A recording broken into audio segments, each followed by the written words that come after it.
கோவையில் தொழில்துறையினருடன் நடந்த கலந்துரையாடல் நிகழ்ச்சியில் ஜிஎஸ்டி வரி விதிப்பு தொடர்பாக மத்திய நிதியமைச்சர் நிர்மலா சீதாராமனிடம் ஸ்ரீ அன்னபூரணா உணவகத்தின் நிர்வாக இயக்குநர் சீனிவாசன் புலம்பிய வீடியோ இணையத்தில் வைரலாகி வருகிறது. கோவை கொடிசியா வளாகத்தில் நடைபெற்ற நிகழ்ச்சியில் தொழில் அமைப்பினர் மற்றும் தொழில் வர்த்தக சபையினருடன் மத்திய நிதியமைச்சர் நிர்மலா சீதாராமன் ஆலோசனை நடத்தினார். அப்போது பேசிய அவர், தொழில் தொடங்க விருப்பமுள்ளவர்கள் மற்றும் தொழில் அபிவிருத்தி செய்ய முயலும் தொழில் முனைவோர்களுக்கு மத்திய அரசு பல திட்டங்கள் மூலம் கடனுதவி வழங்கி வருவதாக தெரிவித்தார்.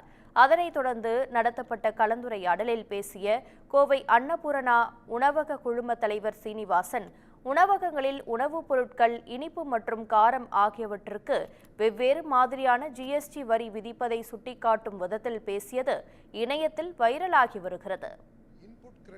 ஒரே பில்லில் ஒரு ஃபேமிலிக்கு டிஃப்ரெண்ட்டாக ஜிஎஸ்டி போட்டு கொடுக்கறது கஷ்டமாக இருக்குது. ஒரு பன்னுக்கு ஜிஎஸ்டி கிடையாது.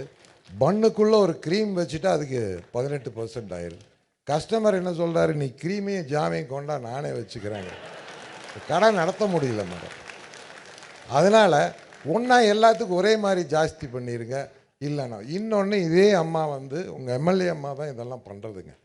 அவங்க எங்கள் தொகுதியில் இருக்காங்க. கடையில் வடநாட்டில் அதிகம் ஸ்வீட்டு சாப்பிட்றாங்க. அதனால தான் அம்மா இங்கே அதுக்கு 5%, காரத்துக்கு 12 பண்ணிட்டாங்கங்கிறாங்க. நான் சொன்னேன், இல்லைங்க அப்படியெல்லாம் இல்லை. தமிழ்நாட்டில் ஸ்வீட், காரம், காஃபி அப்படி தான் போகும். அதனால் தயவு செஞ்சு அதை கொஞ்சம் கன்சிடர் பண்ணுங்க மேடம்.